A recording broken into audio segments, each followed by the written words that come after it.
तो ऐसे बेहया लोग हैं कि सुप्रीम कोर्ट और कोर्ट तो बार बार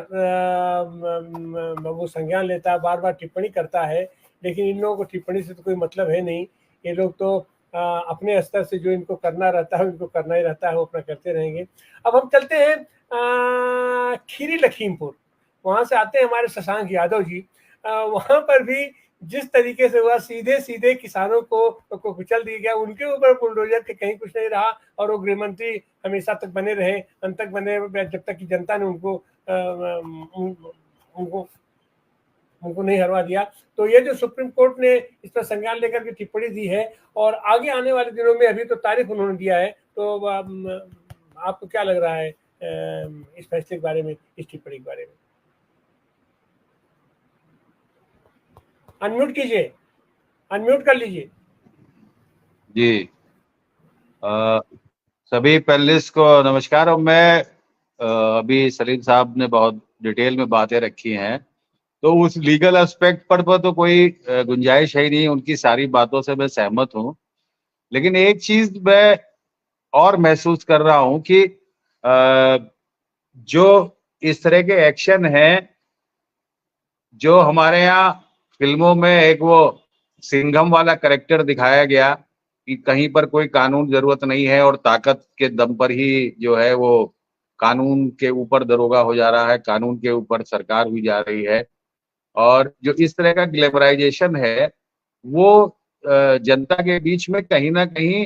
ये एक महसूस होता है उनको कि साहब सरकार बड़ा तेजी से एक्शन ले रही है, और रूल ऑफ लॉ, इक्वलिटी की जो बातें हैं वो उन लोगों को किताबी लगती है। लेकिन जब आप जनता के बीच में धीरे धीरे उन बातों को रखना शुरू करते हैं तो जनता उसको सुनती भी है। दोनों तरफ बातें हैं,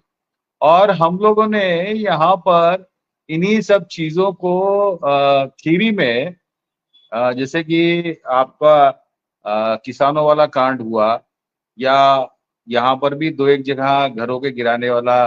एपिसोड किया अभी लोकसभा चुनावों के पहले, तो ये महसूस किया कि जितना ज्यादा आप जनता के बीच में डायलॉग करते हैं तो जनता पर ये जो मुलम्मा है वो हटता है। और उसका आप नतीजा देखेंगे कि लखीमपुर, धौरारा और सीतापुर तीनों जगह पर बीजेपी की जबरदस्त हार भी हुई है, और पब्लिक जो है वो सुनने को तैयार है। एक बड़ी संख्या ऐसी है जिसको लग रहा है कि सरकार गलत कर रही है। और ये खाली इतना ही नहीं है, जितना आप देख रहे हो कि ऑनरेबल सुप्रीम कोर्ट ने जो टोका है वो तो है ही है अपनी जगह पर। जो सबसे बुरी स्थिति ये है कि आज की तारीख में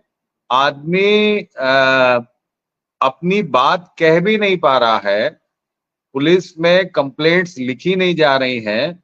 और यहाँ पर बड़ा शोर है कि मुख्यमंत्री का पोर्टल है, आप पोर्टल पे कंप्लेंट कर दें। और एक नहीं दसियों उदाहरण है कि पुलिस झांकने भी नहीं गई और वो कंप्यूटर पर ही उसका सब डिस्पोजल दिखा दे रहे हैं चीजों का, कि जो है चीजें बना के कर दी गई हैं।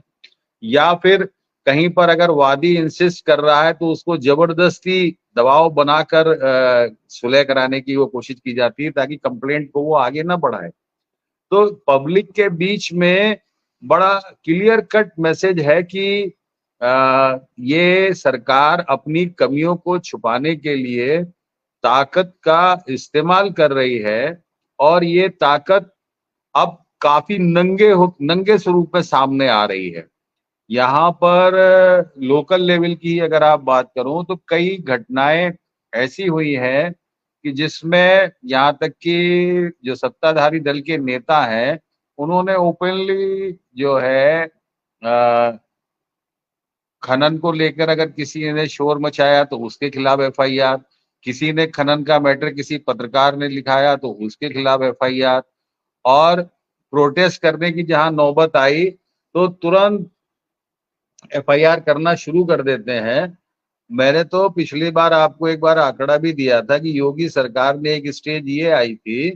कि 75 जिलों में से 73 जिलों में 144 लगी हुई थी, और 144 के वायलेशन के आधार पर ही ये प्रोटेस्ट को हर जगह रोक रहे थे। लेकिन चुनाव के परिणाम आने के बाद कुछ एक डर महसूस हुआ है। ऑनरेबल सुप्रीम कोर्ट ने भी सुनना शुरू किया है और हम व्यक्तिगत रूप से हम लोग का ये मानना है कि जिस लेवल का प्रोटेस्ट होना चाहिए था विपक्ष की तरफ से, हम लोग के उस प्रोटेस्ट में कहीं ना कहीं कमी अभी भी है। जो जी ऑन स्पॉट जिसके लिए समाजवादी माने जाते थे कि इस तरह के घर गिराने या जो नौबत आ रही है उसमें अब इसको, क्योंकि अब बर्दाश्त के बाहर चीजें होती चली जा रही हैं। जिस